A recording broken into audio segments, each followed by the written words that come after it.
കേരള നവോത്ഥാനത്തിൻ്റെ അല്ലെങ്കിൽ കേരള റിനൻസൻസിൻ്റെ പ്രധാനപ്പെട്ട ഒരു നേതാവാണ് അയ്യങ്കാളി എന്ന് പറയുന്നത്. അയ്യങ്കാളി ജനിച്ചത് തിരുവനന്തപുരം ജില്ലയിലെ വെങ്ങാനൂർ എന്നുള്ള സ്ഥലത്താണ്. അദ്ദേഹത്തെ നമ്മൾ ദളിത് സോഷ്യൽ റീഫോമർ എന്നാണ് അറിയപ്പെടുന്നത്. ദളിത് വംശത്തിൻ്റെ ഉന്നമനത്തിന് വേണ്ടി ഒത്തിരി പ്രവർത്തിച്ചിട്ടുള്ള ഒരു വ്യക്തിയാണ്. പാരൻസ് അയ്യൻ, മാല. അദ്ദേഹത്തിൻ്റെ ഭാര്യ ചെല്ലമ്മ എന്നുള്ളതാണ്. അദ്ദേഹത്തിൻ്റെ വീട്ടുപേര് പ്ലാത്തറ വീട്. ഈ ബർത്ത് പ്ലേസിൽ തന്നെയാണ് അദ്ദേഹത്തിൻ്റെ സ്മാരകം സ്ഥിതി ചെയ്യുന്നത്. മെമ്മോറിയൽ സ്ഥിതി ചെയ്യുന്നത് വെങ്ങാനൂരാണ്.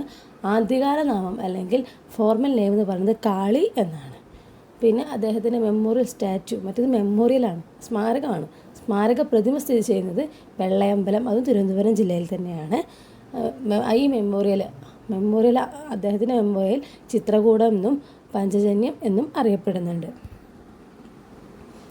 അദ്ദേഹത്തെ വിളിക്കുന്ന മറ്റ് പ്രധാനപ്പെട്ട പേരുകളാണ് മഹാത്മാ, പിന്നെ പുലയ രാജ, അതുപോലെ തന്നെ അൺടയറിങ് വാരിയർ, അതായത് തളരാത്ത യോദ്ധാവ്. ഈ പുലയ രാജ എന്നും അൺടയറിങ് വാരിയർ എന്നും വിളിച്ചത് മഹാത്മാഗാന്ധിയാണ്. പിന്നെ കേരള സ്പാർട്ടാക്കസ് എന്നറിയപ്പെടുന്നുണ്ട്. ഇന്ത്യസ് ഫസ്റ്റ് കമ്മ്യൂണിസ്റ്റ് എന്ന് അദ്ദേഹത്തെ വിളിച്ചത് ഇ.കെ. നായനാരാണ്.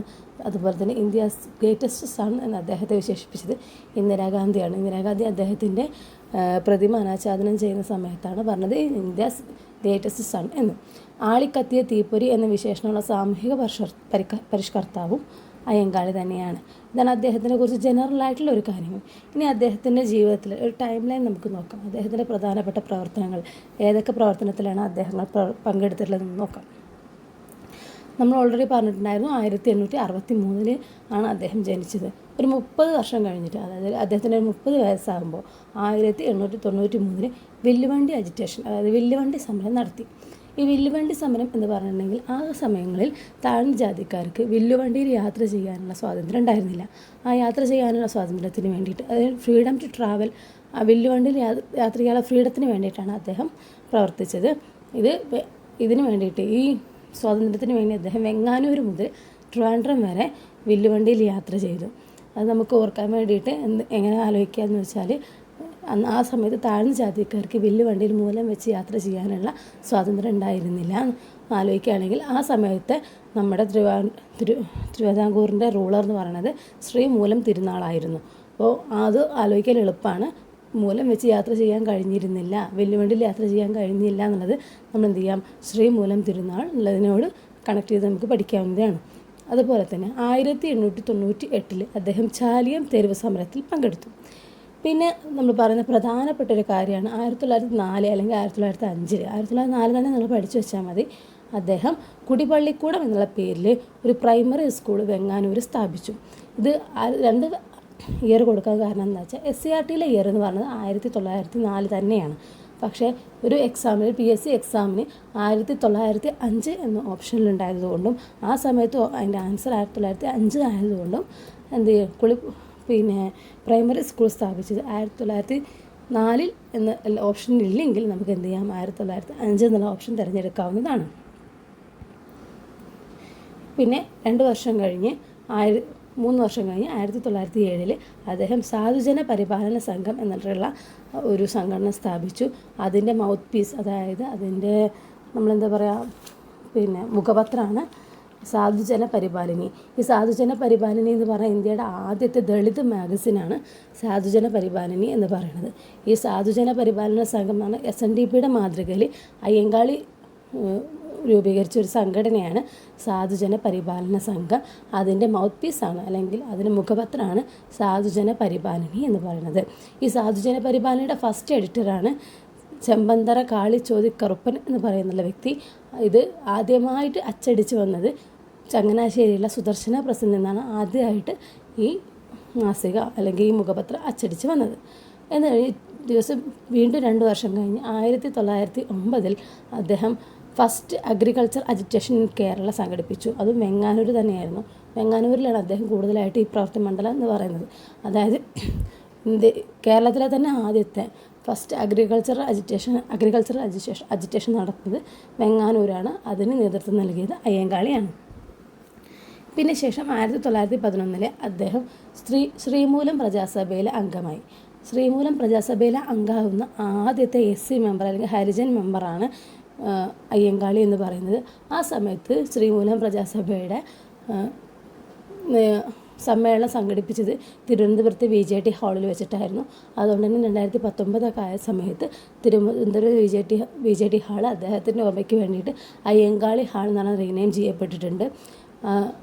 അവിടെ വെച്ചിട്ട് അദ്ദേഹം ആദ്യമായിട്ട് ശ്രീമൂലം, ആ സമയത്തുള്ള തിരുവിതാംകൂറിലെ ഒരു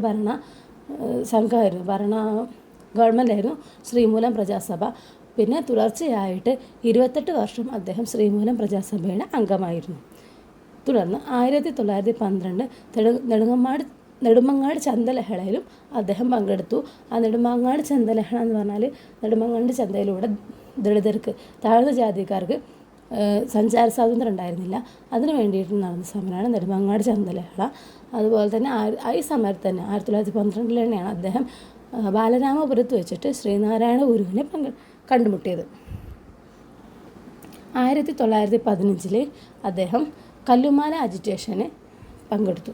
കല്ലുമാല അജിറ്റേഷൻ എന്ന് പറഞ്ഞിട്ടുണ്ടെങ്കിൽ ഈ പറഞ്ഞ പോലെ തന്നെ താഴ്ന്ന ജാതിക്കാരുടെ കല്ലുമാല സമരം കേട്ടിട്ടുണ്ടാകും. താഴ്ന്ന ജാതിക്കാരുടെ പ്രത്യേക ഡ്രസ് കോഡ്, അവർക്ക് ആഭരണങ്ങൾ ധരിക്കാനുള്ള അവകാശമില്ലായിരുന്നു. അതിനൊക്കെ എതിരെ നടത്തിയിട്ടുള്ള ഒരു സമരമാണ്. പക്ഷെ അത് യഥാർത്ഥത്തിൽ അത് ലീഡ് ചെയ്തത് ഗോപാൽദാസ് എന്ന വ്യക്തിയാണ്. പക്ഷേ കല്ലുമാല സമരത്തിൽ പങ്കെടുത്ത വ്യക്തി എന്നുള്ള രീതിയിൽ നമ്മൾ അയ്യങ്കാളിനെ ഓർക്കുകയും ചെയ്യും. ഇനിയിപ്പോൾ ഓപ്ഷനിൽ ഗോപാൽദാസ് ഇല്ലെങ്കിലും അയ്യങ്കാളിനെ കുറിച്ചുള്ള ഫാക്റ്റായിട്ടാണ് കല്ലുമാല സമരം പറയുന്നത്.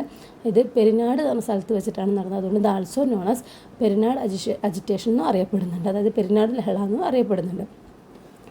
അതുപോലെ തന്നെ സെയിം ഇയർ 1915 അദ്ദേഹം ഊരൂട്ടമ്പളം മ്യൂട്ടിനി നടന്നത് 1915 അതിൻ്റെ എയിം എന്താണെന്ന് വെച്ചാൽ എഡ്യൂക്കേഷനായിരുന്നു. ആ സമയമായപ്പോഴേക്കും ദളിതർക്ക് സ്കൂളിൽ പ്രവേശനം നൽകാൻ ഗവൺമെൻറ് അതോറിറ്റി അനുവദിച്ചിരുന്നെങ്കിലും രാജാവ് അനുവദിച്ചിരുന്നെങ്കിലും അതിൻ്റെ കുറിച്ചുള്ള വിളംബരമൊന്നും പുറപ്പെടുവിച്ചിട്ടുണ്ടായിരുന്നില്ല. അതുപോലെ തന്നെ സ്കൂളിലെ ടീച്ചേഴ്സിനും ആ സമയത്തുള്ള ഉന്നത കുലജാതർക്കും ഹരിജൻ കുട്ടികൾ സ്കൂളിൽ വരുന്നതിനോട് താല്പര്യം ഉണ്ടായിരുന്നില്ല. അതുകൊണ്ട് അവരത് മാക്സിമം പ്രചരിപ്പിച്ചില്ല. ആ സമയത്ത് ഒരു കുട്ടിയെ, പഞ്ചമി എന്ന് പേരുള്ള ഒരു പെൺകുട്ടിയെ സ്കൂളിൽ കൊണ്ടുപോയി ചേർത്ത് അദ്ദേഹം തുടങ്ങിയൊരു റിഫോമാണ് ഊരൂട്ടമ്പൽ ലഹള മ്യൂട്ടിനി എന്ന് പറയുന്നത്. ഇത് കൊല്ലവർഷം 1900 നടന്നതുകൊണ്ട് 1990 നടന്നുകൊണ്ട് ഇത് 90-ാം ആണ്ട് ലഹള എന്നും പറയപ്പെടുന്നുണ്ട്. അതുപോലെ തന്നെ പുലയലഹള എന്നും അറിയപ്പെടുന്നൊരു ഭാഗമാണ് ഊരൂട്ടമ്പളം മ്യൂട്ടിനി എന്ന് പറയുന്നത്. ഈ സമയത്ത് ഈ കുട്ടി ഇരുന്ന ബെഞ്ച് ഉന്നത കുലജാതർ എന്ന് പറയപ്പെടുന്നവർ കത്തിക്കുകയും അതിൻ്റെ ഭാഗമായിട്ട് സ്കൂൾ വരെ കത്തിച്ചു പോകുന്ന ഒരു ലഹള ഉണ്ടാവുകയും കാരണമാകുന്നുണ്ട്. അതിന് പറയുന്ന പേരാണ് കാന്തല ലഹള എന്ന് പറയുന്നത്.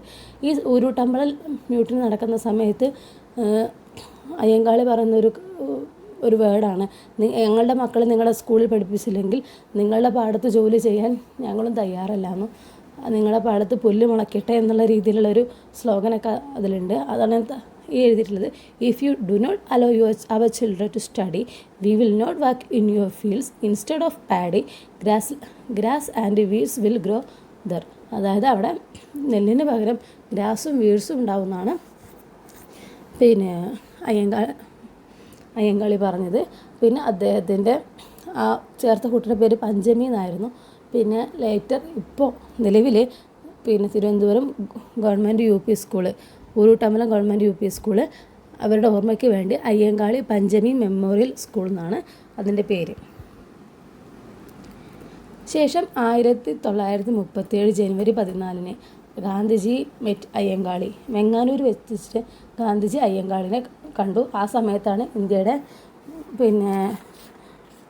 സമയത്താണ് ഗാന്ധിജി പുലയ രാജാന്നും അതുപോലെ തളരാത്ത യോദ്ധാവ് എന്നൊക്കെ അയ്യങ്കാളിയെ വിശേഷിപ്പിച്ചത്. 1938 പുലയ മഹാസഭ എന്ന പേരിൽ, അതായത് സാധുജന പരിപാലന സംഘം പുലയ മഹാസഭ എന്നുള്ള പേരിലോട്ട് റീനെയിം ചെയ്തു. 1941 അദ്ദേഹം മരിക്കുകയാണ് ഉണ്ടായിട്ടുള്ളത്.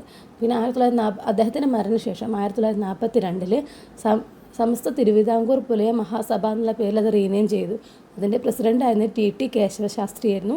ഈ TT കേശവശാസ്ത്രി എന്ന് പറഞ്ഞാൽ അയ്യങ്കാളിയുടെ മരുമകനാണ് ഈ TT കേശവശാസ്ത്രി എന്ന് പറയുന്നത്. ഇദ്ദേഹത്തിൻ്റെ പ്രതിമ നമ്മൾ ഓൾറെഡി പറഞ്ഞിട്ടുണ്ടായിരുന്നു. മെമ്മോറിയൽ സ്റ്റാച്ചു വെള്ളയമ്പലത്ത് അനാച്ഛാദനം ചെയ്തത് 1980 അൺവെയിൽ ചെയ്തത് ഇന്ദിരാഗാന്ധി ആയിരുന്നു. അതിൻ്റെ എഞ്ചിനീയർ എന്ന് പറയുന്നത് എസ്ര ഡേവിഡ് എന്നുള്ള എഞ്ചിനീയർ ആയിരുന്നു. 2002 അദ്ദേഹം നമ്മുടെ ഇന്ത്യൻ സ്റ്റാമ്പിൽ പ്രത്യക്ഷപ്പെട്ടു. 2010 Ayyankali urban employment guarantee scheme എന്നുള്ള പേരിൽ ഒരു എംപ്ലോയ്മെൻറ്റ് ഗ്യാരണ്ടി സ്കീം നമ്മളെ മഹാത്മാഗാന്ധി ദേശീയ തൊഴിലുറപ്പ് പോലെ അർബൻ ഏരിയയിൽ പിന്നെ ഉണ്ടാക്കിയൊരു Ayyankali urban employment guarantee scheme എന്നുള്ളൊരു പദ്ധതി ആരംഭിച്ചു. അതുപോലെ തന്നെ അയ്യങ്കാളിയുടെ പേരിലാണ്, അതായത് കേരള SC/ST ഡെവലപ്മെൻറ്റ് ബോർഡ് സ്ഥിതി ചെയ്യുന്നത് തൃശ്ശൂരാണ്. അതുപോലെ കേരള SC/ST ഡെവലപ്മെൻറ്റ് കമ്മീഷൻ സ്ഥിതി ചെയ്യുന്നത് തിരുവനന്തപുരത്താണ്. ഇത് രണ്ടും അറിയപ്പെടുന്നത് അയ്യങ്കാളി ഭവൻ എന്നാണ്. ആ കെട്ടിടം അറിയപ്പെടുന്നത് അയ്യങ്കാളി ഭവൻ എന്നാണ്. ശ്രദ്ധിക്കേണ്ട കാര്യം SC/ST ഡെവലപ്മെൻറ്റ് ബോർഡ് സ്ഥിതി ചെയ്യുന്നത് തൃശ്ശൂരും SC/ST ഡെവലപ്മെൻറ്റ് കമ്മീഷൻ സ്ഥിതി ചെയ്യുന്നത് ട്രിവാൻഡ്രമാണ്. അപ്പോൾ ആലോചിക്കാവുന്നതുള്ളൂ. കമ്മീഷൻ നമ്മുടെ തലസ്ഥാനം തിരുവനന്തപുരമാണ്. അപ്പോൾ പ്രധാനപ്പെട്ട കമ്മീഷൻ നടക്കുന്നത് പിന്നെ ട്രിവാൻഡ്രമാണെന്നും SC/ST ഡെവലപ്മെൻറ്റ് ബോർഡ് സ്ഥിതി ചെയ്യുന്നത് തൃശ്ശൂരാണെന്ന് അങ്ങോട്ടും ഇങ്ങോട്ടും മാറരുത്. പിന്നെ അയ്യങ്കാളി ചെയർ എന്ന് പറഞ്ഞൊരു ചെയറുള്ളത് ശ്രീനാരായണ ഗുരു സെൻട്രൽ യൂണിവേഴ്സിറ്റി, കാസർഗോഡിലെ സെൻട്രൽ യൂണിവേഴ്സിറ്റി ആ ശ്രീനാരായണ ഗുരു സെൻട്രൽ യൂണിവേഴ്സിറ്റിയുടെ ഒരു ചെയർ അവിടുത്തെ ഒരു പിന്നെ ബോർഡ് അല്ലെങ്കിൽ ഒരു ചെയറാണ് അയ്യങ്കാളി ചെയർ എന്ന് അറിയപ്പെടുന്നത്. പിന്നെ അയ്യങ്കാളിനെ കുറിച്ചിട്ട് ഒരുപാട് പുസ്തകങ്ങൾ എഴുതിയിട്ടുണ്ട്. അതിൽ അയ്യങ്കാളി